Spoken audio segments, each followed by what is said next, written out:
हरे कृष्णा। पौराणिक और अचरज भरी कुछ कथाओं की श्रृंखला में आज हम बात करेंगे भारत में प्रचलित कुछ रोचक परंपराएं। भारत परंपराओं का देश है, ये तो आप सब जानते हैं।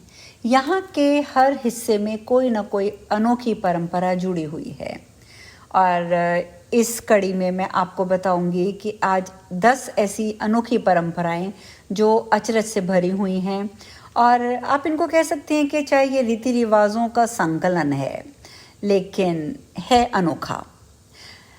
जैसे सबसे पहले मैं चर्चा करूंगी कि बच्चों का लिंग पता करने की अनोखी परंपरा भी हमारे देश में प्रचलित है। झारखंड में के बेड़ो प्रखंड के खुखरा गांव में मां के गर्भ में पल रहे बच्चे का लिंग पता करने के लिए एक अनोखी परंपरा पिछले 400 सालों से चली आ रही है। खुखरा गांव में एक पहाड़ है जिस पर एक चांद की आकृति खुदी हुई है और इसीलिए इसे चांद पहाड़ कहा जाता है। पहाड़ पर खुदी हुई चांद की आकृति बताती है कि मां के गर्भ में पल रहा बच्चा बेटा है या बेटी।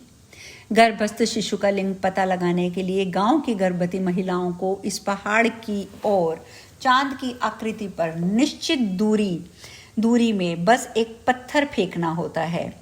अगर गर्भवती स्त्री के हाथ से छूटा पत्थर चांद के भीतर लगे तो ये संकेत है कि बालक शिशु होगा और चांद आकृति के बाहर पत्थर लगने पर बालिका शिशु होगी।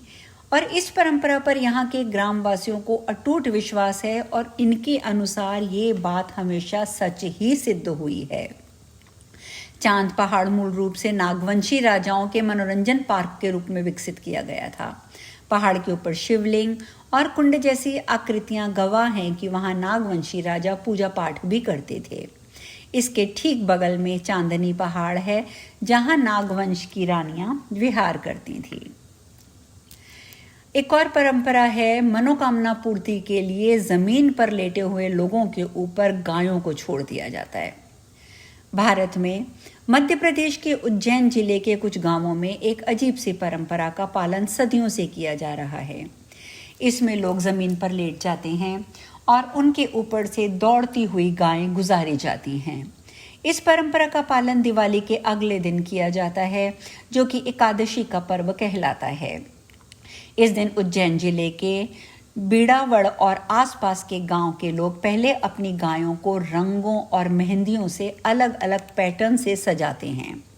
उसके बाद लोग अपने गले में माला डालकर रास्ते में लेट जाते हैं और अंत में दौड़ती हुई गायें उनके ऊपर से गुजरती हैं और इस तरीके से कहा जाता है कि वो अपनी मनोकामनाओं को पूर्ण करते हैं। इसके सिवा शाटन देवी मंदिर छत्तीसगढ़ की भी मैं आपको एक घटना या एक परंपरा बताती हूँ। यहाँ बच्चों के अच्छे स्वास्थ्य के लिए देवी को चढ़ाई जाती है लौकी। छत्तीसगढ़ के रतनपुर में स्थित शाटन देवी मंदिर बच्चों का मंदिर है और ये एक अनोखी परंपरा से जुड़ा है। मंदिरों में आमतौर पर फूल, प्रसाद, नारियल आदि भगवान को चढ़ाने का विधान है, लेकिन शाटन देवी मंदिर में देवी को लौकी और तेंदू की लकड़ियां चढ़ाई जाती हैं। इस मंदिर को बच्चों का मंदिर भी कहा जाता है।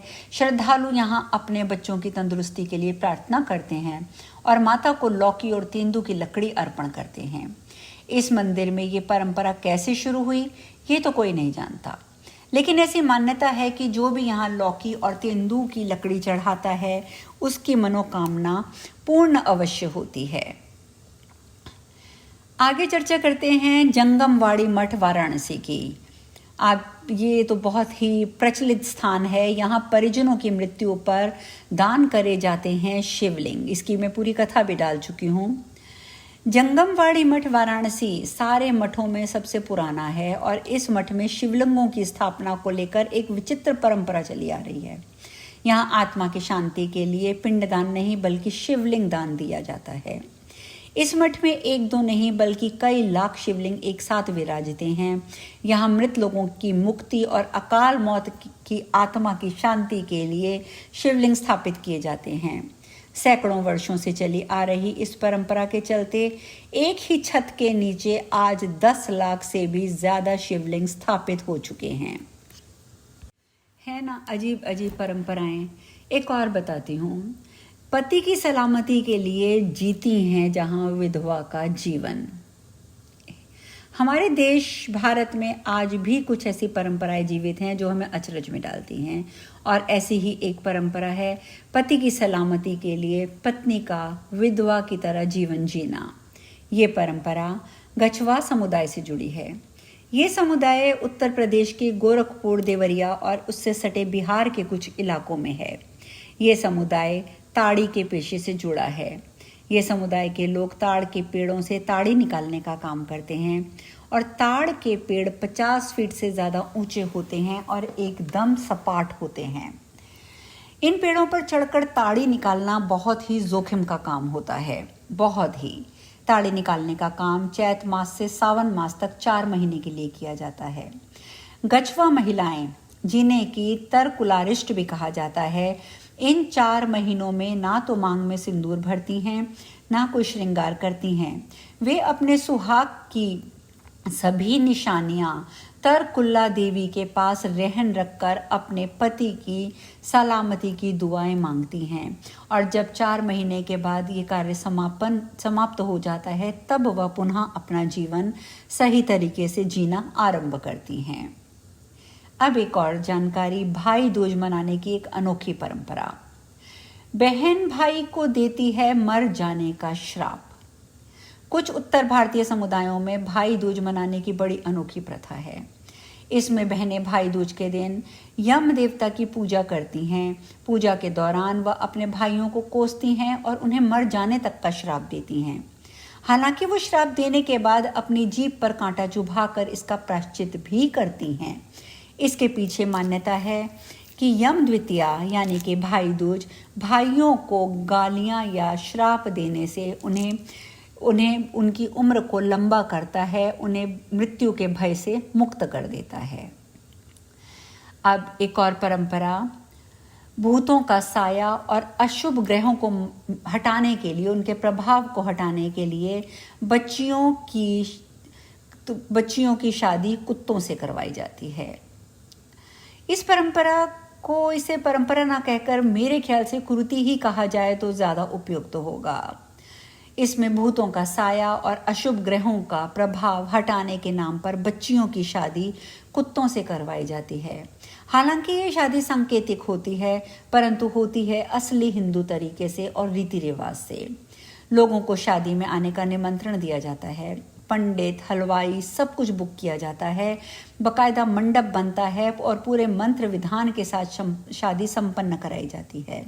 इस शादी की एक असली शादी जितना ही इसमें खर्चा बैठता है और उससे भी बड़ी बात यह है कि समाज और रिश्तेदार इसमें बढ़ चढ़कर हिस्सा लेते हैं।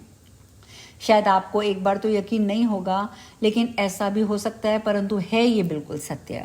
हमारे देश में झारखंड राज्य के कई इलाकों में परंपरा के नाम पर ऐसी शादियां सदियों से कराई जा रही हैं। अब एक और परंपरा बताती हूँ मैं अनोखी, नाग पंचमी पर गुड़िया पीटने का जो अनोखा परंपरा चली आ रही है। नाग पंचमी का त्यौहार यूँ तो हर देश में विभिन्न भागों में मनाया जाता है, लेकिन उत्तर प्रदेश में इसे मनाने का ढंग कुछ अनूठा है। श्रावण मास के शुक्ल पक्ष की पंचमी तिथि को इस त्योहार पर राज्य में गुड़िया को पीटने की अनोखी परंपरा है। नाग पंचमी को महिलाएं घर में पुराने कपड़ों से गुड़िया बनाकर चौराहों पर डालती हैं और बच्चे उन्हें कोड़ों और डंडों से पीटकर खुश होते हैं। इस परंपरा की शुरुआत के बारे में भी एक कथा प्रचलित है। तक्षक नाग के काटने से राजा परीक्षित की मौत हो गई थी। समय बीतने पर तक्षक की चौथी पीढ़ी की कन्या राजा परीक्षित की चौथी पीढ़ी में ब्याही गई। उस कन्या ने ससुराल में एक महिला को यह रहस्य बताकर उससे इस बारे में किसी को ना बताने के लिए कहा, लेकिन उस महिला ने दूसरी महिला को ये बात बता दी और उसने भी ये राज किसी से ना बताने के लिए कहा। लेकिन धीरे धीरे ये बात पूरे नगर में फैल गई।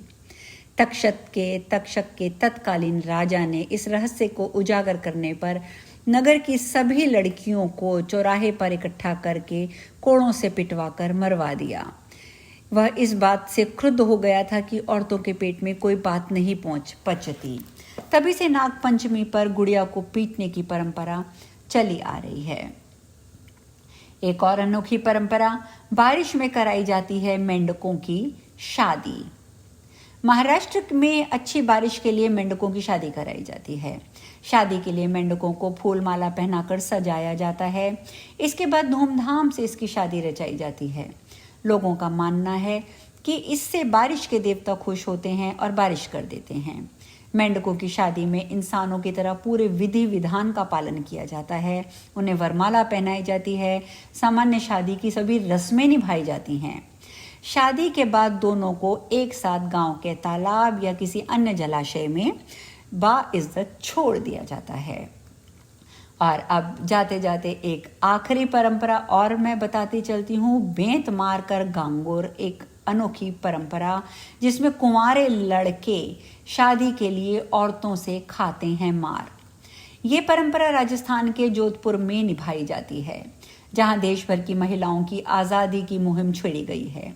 वहीं जोधपुर की इस परंपरा के अनुसार एक रात औरतों की होती है और उसकी बादशाहत घर के अंदर नहीं बल्कि बाहर होती है।